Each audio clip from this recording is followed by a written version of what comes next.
It is 7:51 and I'm actually up and I'm not tired. Got a little extra sleep last night. Welcome to day 24.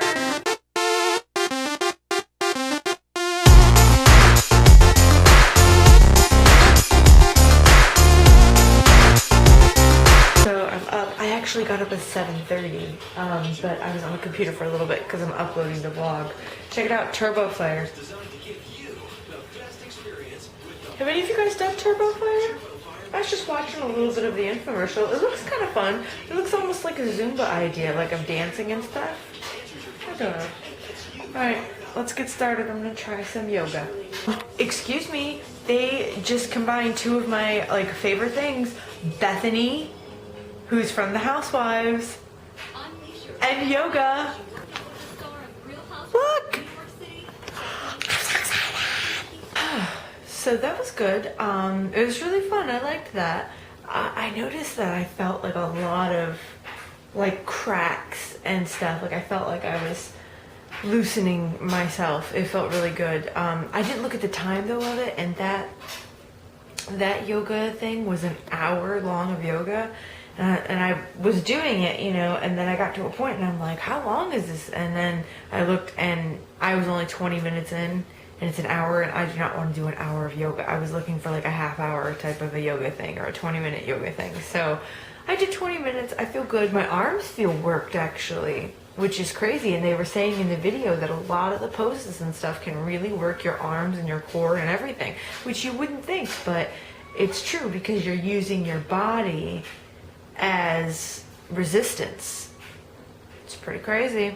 I have to show you guys what happens when I sit here at my table and I'm trying to just watch my, my peeps, my YouTube peeps.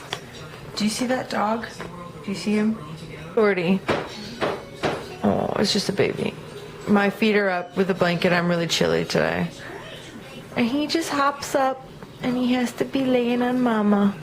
He just has to lay on his mama. This dog has separation anxiety issues. He cannot just be near you. He has to be on you. He thinks he's a little lap dog, and he's like 30 pounds. He's pure muscle. But it's okay. I love him. Does anybody else's dogs do this all the time? On to the scale debacle. So some of you have watched the vlog already and you commented and were giving me ideas about what to do to track it, but I'm not sure that I'm fully understanding because I'm kind of dumb. But I did what a couple people suggested and I stepped on the scale. This is with all clothes on and everything right now. Just now I did this. I stepped on and it said I was 178.4 with all these clothes on and everything. And then I took my two 5-pound weights and held them and stepped on again, and it said it was 188.6, so it was only like a 0.2 off. But what does that mean? If it's tracking the difference correctly, does that mean that and this was on the digital scale, so if it's tracking the difference correctly, does that mean that it's accurate? And if so, then why was the analog scale saying that I was 170 and when I put the weights on it, it was dead on? And yes, they do have an accurate scale, like doctor's type of scale at my gym, but I can't get to the gym right now. It is practically, it's 2:38. It's almost 3 o'clock in the afternoon. I have not done Jillian Michaels. I have not done dishes. I have not done anything because I have been doing Battle of the Car. Saga of the Car, part 2. That's what today's video will be. You gotta be kidding me. So apparently, it's not something simple that can be fixed.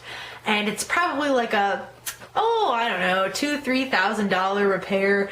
But basically, as we think it is, we think it's, the mechanic told us that it is a defect with the build of the engine of this car. And basically, the makers of this car, who I already said it on Facebook. The makers of this car, Chrysler, it's their fault, basically. It's not negligence on my part. The engine wasn't built right. That's why this is going and this is happening when there's only 60,000 miles on my car. Any hoozles.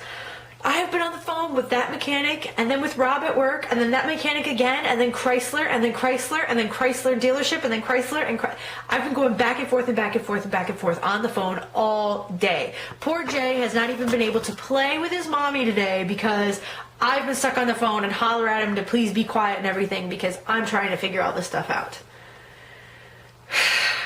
Sometimes life just throws you situations where worrying about the food you're eating and how much exercise you're getting in that day really seems minuscule on the grand scheme of things.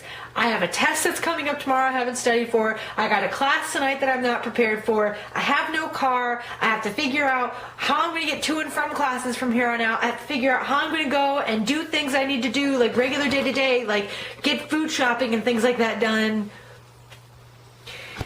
I am this much concerned with health and fitness and eating well today. And it's not about binging.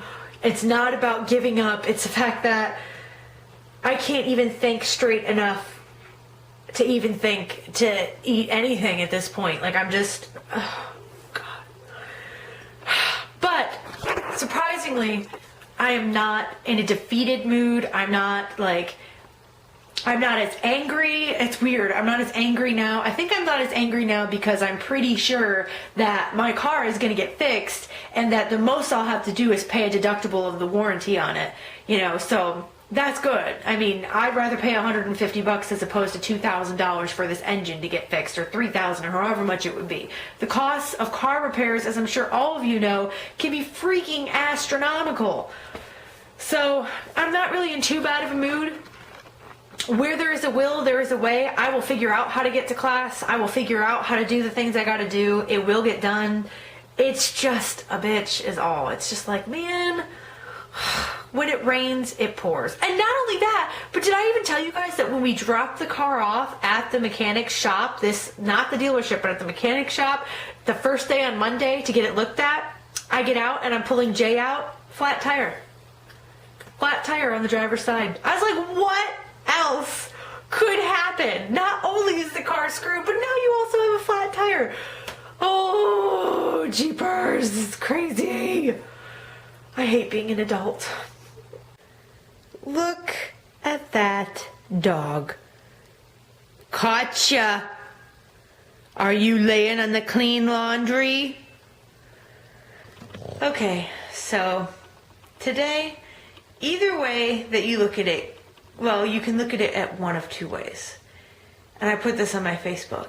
Either A, today was an epic fail of productivity, or B, today was an epic success in laziness.